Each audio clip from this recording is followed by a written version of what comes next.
11-year-old Micah Ferreira rode his bicycle up and down the county roads every weekend that spring, with a wagon bolted to the back of it, stopping at every farm with a rusting equipment graveyard behind the barn, asking the same question in the same polite, businesslike way each time. "You got any old tractor parts you're not using? Doesn't matter how broke down, I'll take whatever you don't want." "You collecting scrap for money?" asked Delbert Wickham, the first farmer to actually stop and answer instead of waving him off, standing beside a rusted pile of implements that had been accumulating behind his machine shed since before Micah was born. "Scrap yard pays by the pound. You'd do better hauling it all at once instead of a wagon load a week." "Not scrap," Micah said. "I'm building something." "Building what?" "You'll see." Delbert gave him an old carburetor housing and a bent steering arm off a tractor that had been dead longer than Micah had been alive, mostly out of curiosity about what an 11-year-old thought he was going to do with a wagon load of broken iron, and mostly because it was easier to hand over the junk than argue with a kid who clearly wasn't going to explain himself. By the end of April, half the farms on the county's east side had a story about the Ferreira boy and his scavenger route, and none of them quite matched. Some people swore he was building a go-kart, others figured he was selling the parts to a collector 2 counties over and pocketing the difference. Old Ruth Callahan, who ran the last dairy operation on Route 9, was convinced he was simply doing what farm boys had always done, which was collect things obsessively, without any plan at all, the way her own brothers had once filled a shed with baling wire for no reason anyone ever discovered. What none of them knew, because Micah hadn't told a single adult outside his own house, was that his grandfather's 40-acre vegetable operation had a very specific, very real problem that spring, one that had nothing to do with a boy's idle collecting habit and everything to do with a supply chain that had quietly become unreliable in a way most people in town hadn't noticed yet.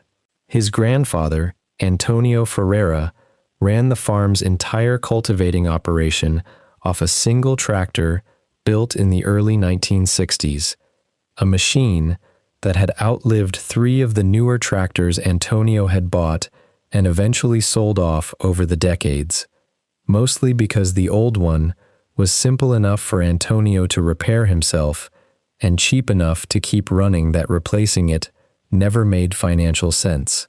But that same spring, the small specialty parts supplier who'd kept Antonio's old machine alive for the last 15 years had gone out of business without warning, and the handful of remaining suppliers who still carried parts for a tractor that old had waiting lists running 4 to 6 months, an impossible timeline for a farm that needed the machine working every week of the growing season. Antonio had mentioned the problem exactly once at the dinner table, in the resigned, matter-of-fact tone he used for problems he'd already decided he couldn't solve, explaining to Micah's grandmother that if the steering linkage failed again before a replacement part arrived, he genuinely didn't know what he was going to do about spring planting. Micah, 11 years old, and technically not part of that conversation, had been sitting at the table, doing his homework, and had heard every word of it.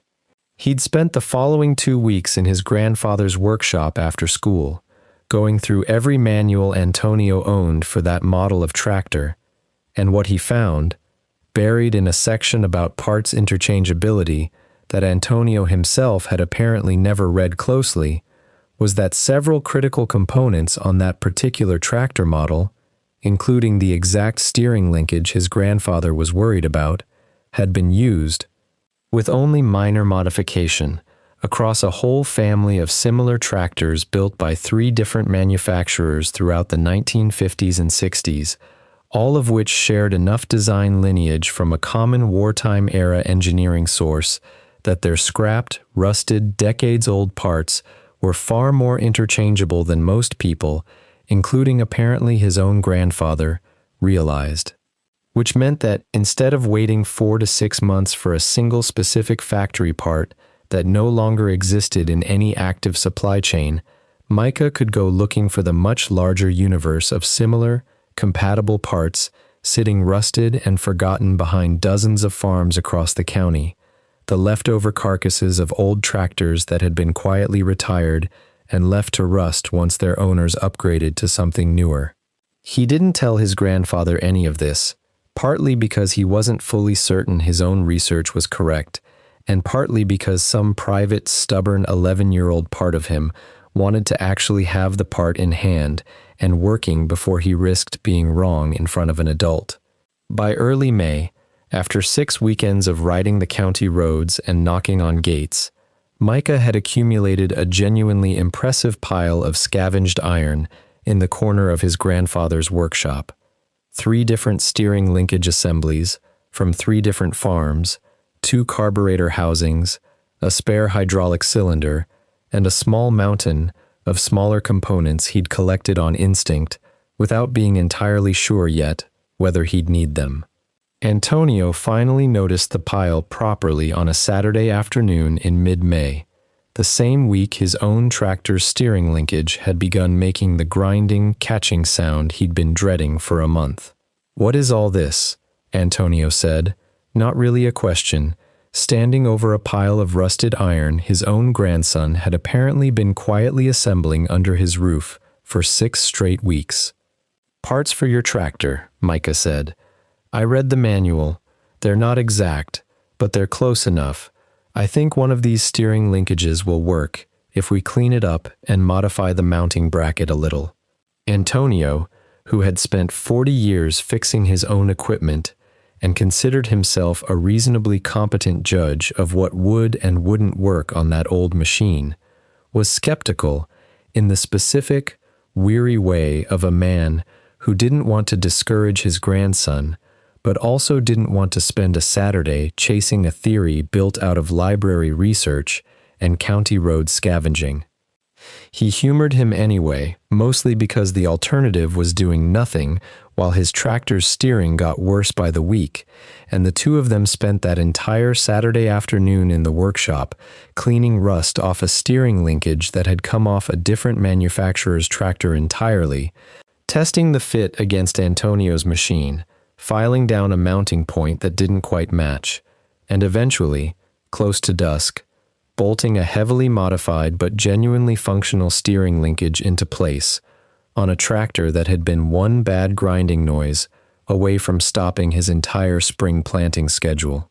It held, not just for a test run around the barnyard, but through the whole rest of that planting season and the one after it, running exactly as it had for the 15 years before the original supplier disappeared.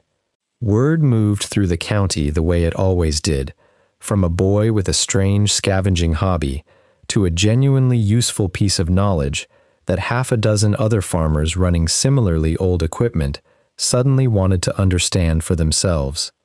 Delbert Wickham, who'd handed over that first carburetor housing mostly out of curiosity, drove out that summer specifically to ask Micah, with a directness that would have embarrassed him back in April, whether the same interchangeability trick might work on his own aging equipment. "You had a whole plan since before you ever knocked on my gate," Delbert said, standing in Antonio's workshop looking at a modified steering linkage doing a job it was never technically designed to do. "I had a manual and a problem," Micah said. "I just needed enough old parts lying around to actually try it." By the time Micah turned 12, half the older farmers on the county's east side had started keeping their own retired equipment instead of scrapping it outright, on the chance that some part buried in an old, otherwise useless machine might turn out to be exactly what somebody else's tractor needed someday. "People still ask what I was building," Micah said, years later, standing in a workshop that had long since expanded well past his grandfather's single tractor. "I wasn't building anything, not at first. I was just making sure the right part existed somewhere, for whenever we needed it."